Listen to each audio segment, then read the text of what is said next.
మదనపల్లెలో Bahujan Samaj party రాష్ట్ర అధ్యక్షులు Madanapalle medical college విషయమే మాట్లాడుతూ మదనపల్లె శాసనసభ్యులు షాజహాన్ బాషా గారిని రాజీనామా చేయాలని ఏదైతే డిమాండ్ చేశాడో దానిని తెలుగుదేశం పార్టీ తీవ్రంగా ఖండిస్తూ ఉంది. నిజానికి మెడికల్ కాలేజీలు ఇవ్వాలన్నది ఎన్డీఏ పాలసీ. అప్పట్లో ఉన్నటువంటి ఎన్డీఏ గవర్నమెంటు ప్రతి పార్లమెంట్ నియోజకవర్గానికి ఒక మెడికల్ కాలేజీ ఇవ్వాలని నిర్ణయం తీసుకుని రాష్ట్రాలకు ఒక సర్క్యులర్ పంపించింది.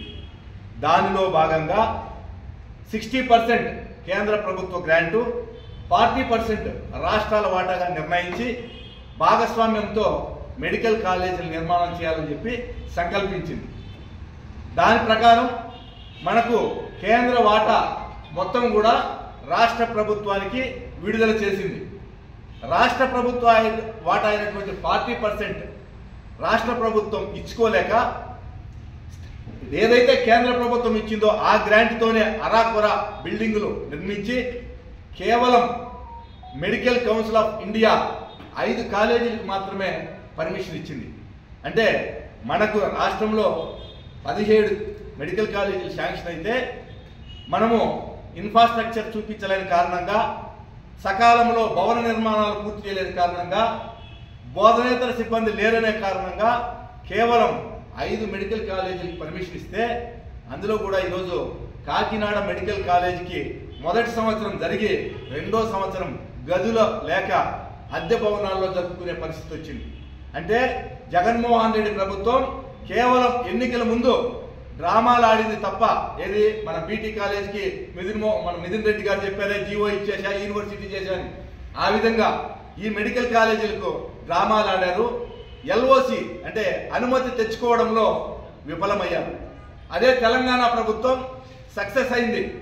ఆ ప్రభుత్వం అక్కడ బ్రహ్మాండంగా మ్యాచింగ్ గ్రాంట్ ఇచ్చి ఆ మెడికల్ కాలేజీకి అనుమతి తీసుకుని ఈరోజు అక్కడ బ్రహ్మాండంగా రన్ అయ్యే పరిస్థితి ఉంది. అదే ఆంధ్రప్రదేశ్లో జగన్మోహన్ రెడ్డికి ఉన్నటువంటి కేసుల కారణంగా ఆయన గట్టిగా ఒత్తిడి తేలేకపోవడం, కేంద్రంతో ఫైట్ చేయలేకపోవడం, దాని మూలంగా ఎక్కడ కూడా అరాకొరా బిల్డింగ్లు ఎక్కడ ఉన్నాయో అక్కడే స్టాప్ అయిపోయాయి. కేంద్ర ప్రభుత్వం ఏదైతే డబ్బులు ఇచ్చిందో ఆ డబ్బులతో కట్టినటువంటి బిల్డింగుల కాడికి ఇచ్చి కాంట్రాక్టర్లకు డబ్బులు ఇచ్చుకోలేనటువంటి పరిస్థితిలో ఆ బిల్డింగ్లన్నీ కూడా స్టాప్ అయిపోయాయి.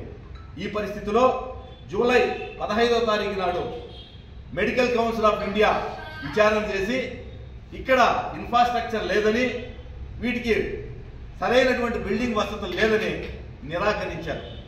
ఈ సందర్భంలో ఎక్కడి కాలేజీలు అక్కడ నిలిచిపోయిన తర్వాత తెలుగుదేశం ప్రభుత్వం వచ్చిన తర్వాత వీటిని ఏ విధంగా అయినా సరే కొనసాగించాలన్న ఉద్దేశంతో ఆర్థిక లోటు ఉన్నా పిపిపి పబ్లిక్ ప్రైవేట్ పార్ట్నర్షిప్ భాగస్వామ్యంతో ఈ మెడికల్ కాలేజీలను రన్ చేయాలనే ఉద్దేశంతో ప్రభుత్వం నిర్ణయం తీసుకుంది.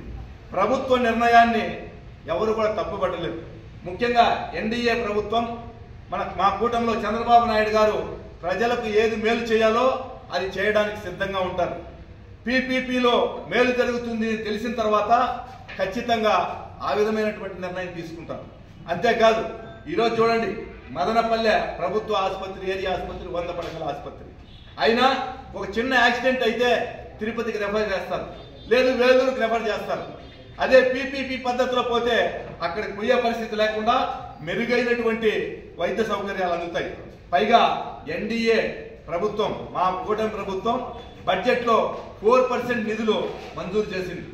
గతంలో కరోనా వచ్చిన సమయంలో జగన్మోహన్ రెడ్డి ఏం చెప్పారో తెలుసు మీ అందరికీ, అదేంతా బ్లీచింగ్ పౌడర్ తగ్గితే వెళ్ళిపోతుందన్నాడు. కోర్టు చెప్పింది చనిపోయిన ప్రతి ఒక్కరికి 50,000 రూపాయలు ఇవ్వాలని చెప్తే దాన్ని కూడా ఇవ్వకుండా ప్రజలకు మోసం చేసినటువంటి చరిత్ర జగన్మోహన్ రెడ్డి. వైద్య రంగానికి ప్రముఖంగా పెద్దపీట వేసి ఆదుకునేది మా కూటమి ప్రభుత్వం. కాబట్టి అపోహలంతా మానండి, ఏది కూడా మీరు వాస్తవ రూపంలో ఒక మార్పుకు నాంది పలికినప్పుడు స్వాగతించాలి. ఏదో ఉనికి కోసం ఆరాటంలో పోరాటం చేసి మేము ఉనికి కాపాడుకుంటామంటే ప్రజలకు ఎవరు దీన్ని నమ్మే పరిస్థితులు లేరు. ప్రజలకు ఏదైతే మేలు జరుగుతుందో అదే చేస్తుంది కూటమి ప్రభుత్వం, అంతేగాని వేరే కాదు. ఇంకపోతే మా నిస్సార్ అహ్మద్ గారు